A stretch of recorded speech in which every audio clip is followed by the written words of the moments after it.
कहानी की शुरुआत में 15 दिन पहले को देखते हैं, जो दुर्योधन कृष्ण के यहां आया था मदद के लिए।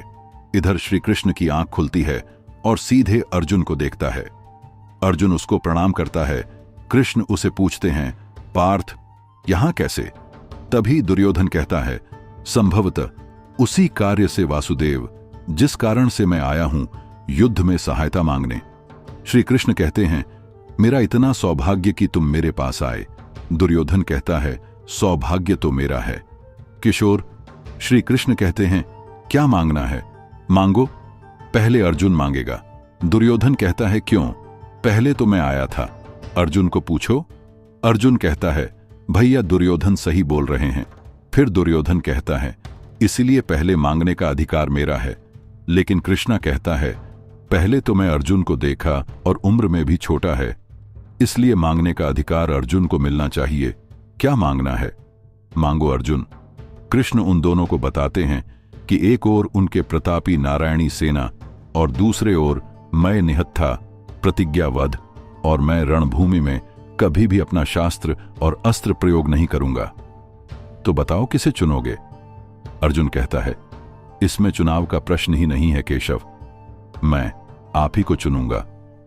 दुर्योधन बताता है कि अब यह प्रतापी नारायणी सेना मेरा हुआ, मैं अपने अनुज का हृदय कैसे तोड़ सकता हूं? मैं आपके नारायणी सेना से ही काम चला लूंगा।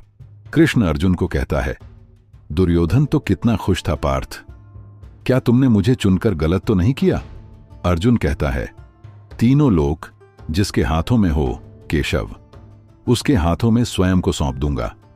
भले ही सेना दुर्योधन के पास हो, लेकिन सेना नायक तो मेरे पास है। आपका मार्गदर्शन चाहिए केशव, लक्ष्य में ही भेदूंगा, लेकिन लक्ष्य आप दिखाएंगे।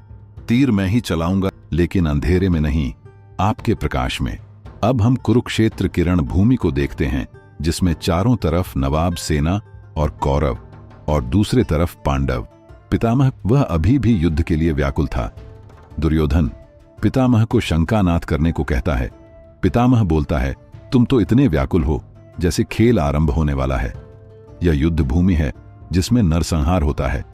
पितामह दुर्योधन को बताता है कि युद्ध में केवल हार जीत नहीं होती, अपने चलाए हुए हर बाण का मोल देना पड़ता है, और अपने लाभ के साथ अपने हानियां भी गिनना आरंभ कर दो, क्योंकि बाद में क्या ही गिनोगे, क्योंकि कुछ बचेगा ही नहीं। इसी तरह शंखनाद करते हुए इस युद्ध का आरंभ होता है। सभी लोग युद्ध के लिए एक दूसरे की ओर आगे बढ़ने लगते हैं, और ऊपर में कुछ चीलें भी इंतजार में घूम रहे थे। भयानक प्रलय से पहले की मृत्यु घाट वाली शांति, जिसमें जीवन का अंत मंद आवाज सुनाई दे रही थी, सांस का स्वर, रक्त का प्रवाह, हृदय की धड़कन। किंतु अर्जुन को सुनाई नहीं दे रहा था, बल्कि उसको सब साफ साफ दिखाई दे रही थी। उसके बीते समय को देखते हैं, जो अर्जुन एक चिड़िया को अपने निशाने पर लगाया हुआ था। पितामह उसे कहता है, अगर तुम उसकी आंखों को मार देते हो तो मैं तुमको दुनिया का सर्वश्रेष्ठ धनुर्धारी बनाऊंगा। दरअसल अर्जुन को उस चिड़िया की आंख साफ साफ दिखाई दे रहा था। इधर युद्ध में देखते हैं, अर्जुन कृष्ण को रथ को रोकने के लिए कहता है, और कृष्ण उस रथ को रोक देता है। यह देखकर पितामह भी अपना रथ भी रोक देता है। यह सब देखकर सभी लोग अपने अपने जगह पर रुक जाते हैं। कृष्णा अर्जुन से पूछता है, क्या हुआ? अर्जुन कहता है, यह सब तो मेरा अपना ही परिवार है केशव। यह बंधु मित्र गुरु द्रोणाचार्य और पितामह भीष्म, ये सब मेरे ही अपने हैं। क्या जिससे बाण चलाना सिखा उन्हीं पर बाण चला दूं? जिस छाया छात्र में खेला उसे ही फेंक दूं? नहीं केशव, कैसे लड़ सकता हूं इनसे? अर्जुन तभी कृष्ण को कहते हैं, बिना आज्ञा का युद्ध कैसे? पहले बड़ों का आशीर्वाद तो लीजिए।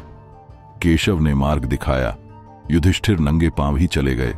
कौरवों का विशाल सेना ये देख के हक्के बक्के हो गए। उन्हें सभी लोग निशस्त्र देखती रही। फिर युधिष्ठिर पितामह भीष्म से आशीर्वाद लेता है।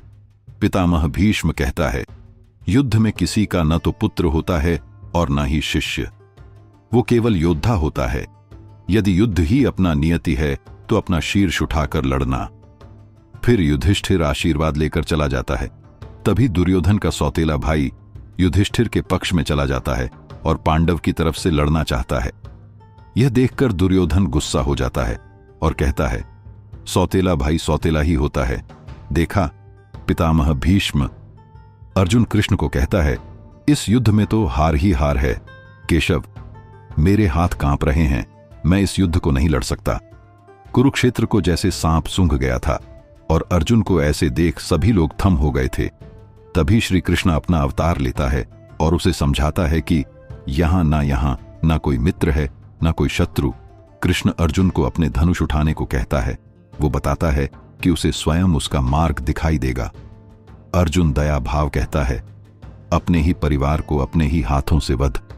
श्री कृष्ण क्रोधित होकर कहता है, कैसा परिवार जो तुमको अपने भाइयों को जलने के लिए छोड़ दिया, या वो परिवार जो तुम सबको 13 वर्ष की वनवास में भेज दिया, या वो परिवार जो युद्ध को रोकने के लिए दुर्योधन से 5 गांव के लिए नहीं मना सका, या वो परिवार जो चौसा के खेल में इतने डूब गया जो अपने ही कुल वधू की चीरहरण नहीं रोक पाया।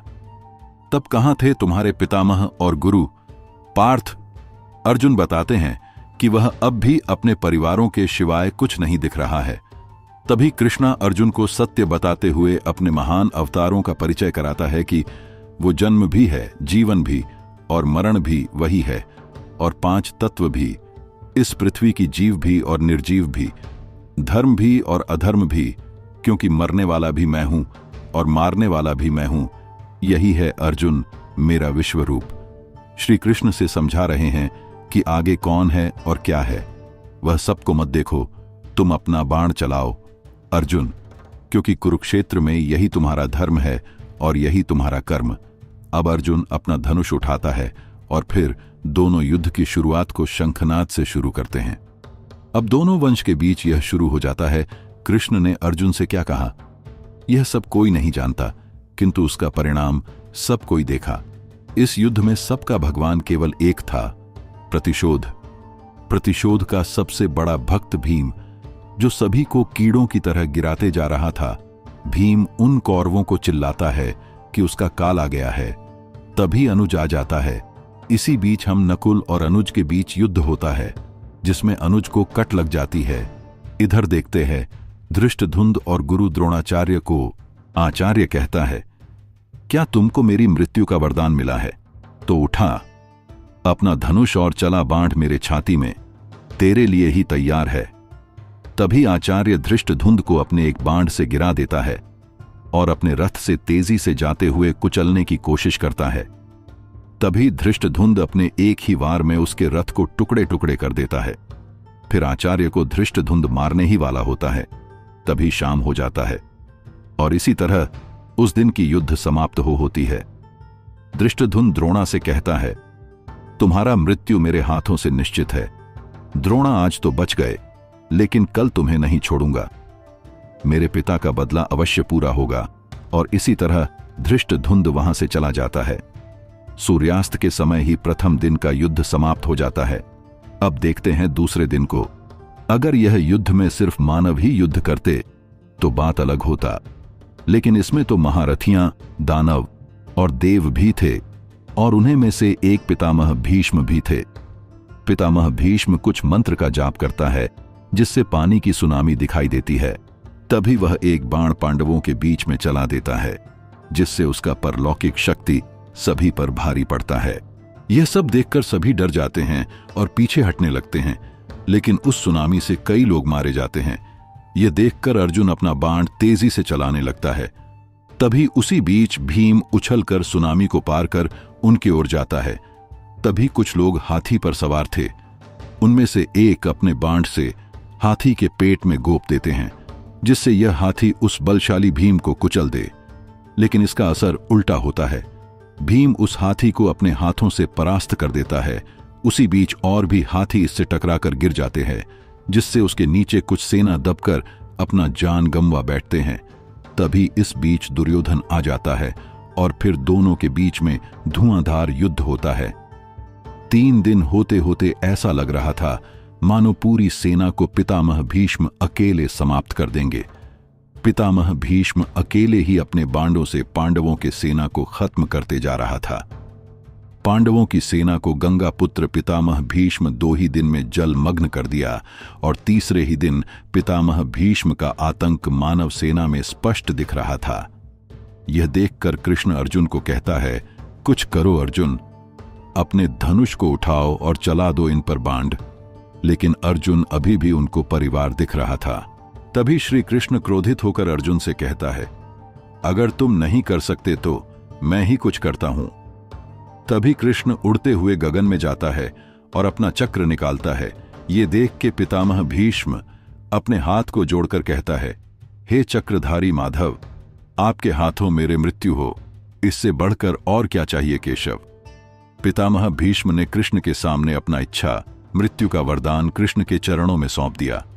कृष्ण ने तो न ही अस्त्र और न ही शस्त्र उठाने का प्रण लिया था।